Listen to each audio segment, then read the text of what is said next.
2022. Alors j'ai pris ma décision avec beaucoup de gravité et d'enthousiasme. J'ai pris le temps de la réflexion et j'ai mesuré l'enjeu.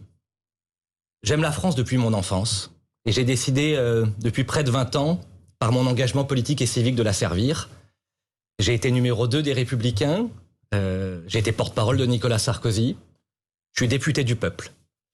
Et je crois qu'au nom de la droite forte que j'ai fondée au sein des Républicains et qui avait remporté le Congrès en 2013, au nom des 40% des adhérents les Républicains qui ont voté comme moi pour Éric Ciotti il y a quelques semaines, j'ai pris la décision de soutenir le seul candidat de la droite, le seul candidat fidèle aux valeurs du RPR, le seul candidat capable de battre Emmanuel Macron parce que capable de rassembler tous les électeurs de droite, le seul candidat fondamentalement courageux et lucide sur l'état de la société française.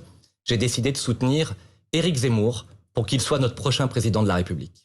Le député Les Républicains que vous êtes aujourd'hui, ancien numéro 2 du parti, rejoint Éric Zemmour. Quel est, Guillaume Pelletier, le sens de votre démarche?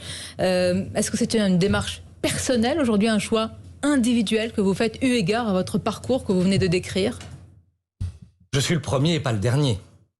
C'est le début d'une vague montante parce que, vous savez, si j'ai été le numéro 2 des Républicains, c'est pas parce que j'étais une personnalité uniquement isolée. Je devais avoir j'ai des défauts, hein.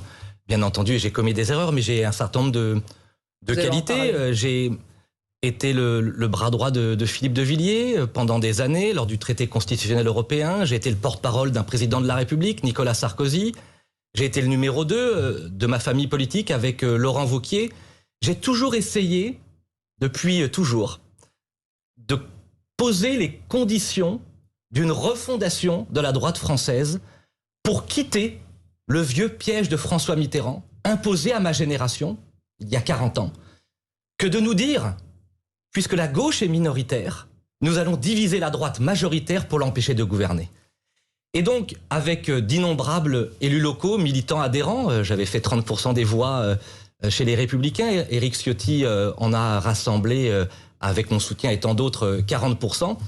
C'est énormément d'adhérents les Républicains qui veulent que ça change. Qui considèrent, et je vais y revenir, qui considèrent que celui qui est le plus proche de nos convictions, celui qui porte la stratégie la plus opérationnelle et celui qui est le plus courageux, c'est Éric Zemmour. Mais vous venez de le dire, vous avez voté Éric Ciotti pendant la primaire. Pourquoi ne pas rester dans cette famille et essayer de la faire gagner? Alors, je vais vous dire pourquoi. J'ai rencontré Valérie Pécresse le 8 décembre dernier. Je lui ai posé un certain nombre de questions, ça a duré près d'1 heure et demie. Et entre autres, une question majeure pour moi. Est-ce qu'elle s'engage, à l'inverse de ce qu'elle a fait en 2017, à ne pas soutenir, à ne pas rallier Emmanuel Macron en 2022? Nous sommes le 9 janvier, je n'ai pas eu la réponse. Je n'ai pas confiance.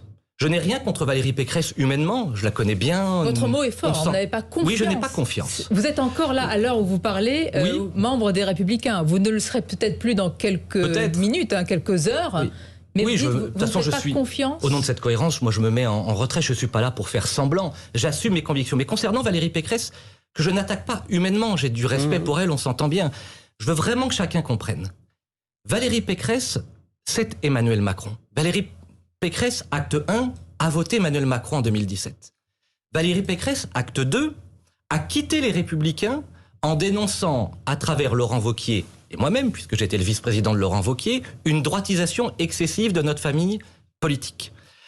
Valérie Pécresse s'en est prise à Nadine Morano, mon amie, en l'accusant d'être trop à droite, a annoncé, acte 3, le soir même de sa victoire, qu'elle ne prendrait pas en considération, c'était sur TF1, les idées d'Éric Ciotti. Et l'acte 4, attendez, c'est important, symbole des symboles, alors qui me concerne moi, mais à travers moi, l'ensemble des électeurs, les Républicains, puisque je dis dans un tweet, ce que j'assume parfaitement, que le discours d'Éric Zemmour était un discours courageux, je suis sanctionné de ma vice-présidence. Je n'ai donc aucune garantie de ce non-ralliement à Macron. Mais est-ce que c'est la rancœur, je dois vous poser la question, est-ce que c'est une forme de rancœur qui parle? Vous avez été écarté d'une vice-présidence. Est-ce que vous entendez ce que disent vos camarades en ce moment des Républicains, Guillaume Pelletier peut-être là, en vous regardant à la télévision, en vous écoutant à la radio, mais il est allé manger à tous les râteliers, il est passé par Philippe de Villiers, ensuite Nicolas Sarkozy, etc. Et finalement, il n'est pas fiable, Guillaume Pelletier. Qu'est-ce que vous leur dites? Alors, je vais leur dire deux choses. Vous savez, les jaloux, les incultes disent parfois, utilisent le mot girouette. Une girouette qui monte toujours la même direction, ça s'appelle une boussole. Depuis toujours, et même un enfant le comprendrait, avoir soutenu Philippe de Villiers, Nicolas Sarkozy, Laurent Wauquiez, on comprend globalement quel est mon ADN politique, ma colonne vertébrale. C'est la droite forte et la France forte, premièrement. Deuxièmement, je fais tout cela sans aucune aigreur. Vous savez, il était beaucoup plus simple pour moi de choisir la voie du confort et de la carrière. Ce que font beaucoup d'autres, c'est ce que vous dites dans votre camp? Non, moi je vais y revenir, je lance d'ailleurs un appel à tous ceux qui ont cru en Charles Pasqua, en Philippe Séguin, en Nicolas Sarkozy, à tous les électeurs et les Républicains, à nous suivre et à nous rejoindre avec Éric Zemmour. Mais je le fais avec aucune erreur, je fais le choix du courage plutôt que de la carrière. Je fais le choix du destin plutôt que de la tactique. Oui, c'est un acte de foi que je pose. Et donc, j'invite ceux qui disent que c'est une opportunité. Vous savez, quitter une candidate qui est aujourd'hui en 2e position pour un candidat qui est aujourd'hui en 4e position, c'est plutôt un choix courageux. Mais parce que j'ai la conviction qu'avec Éric Zemmour, et j'y reviendrai, je vous dirai pourquoi, va gagner cette élection présidentielle.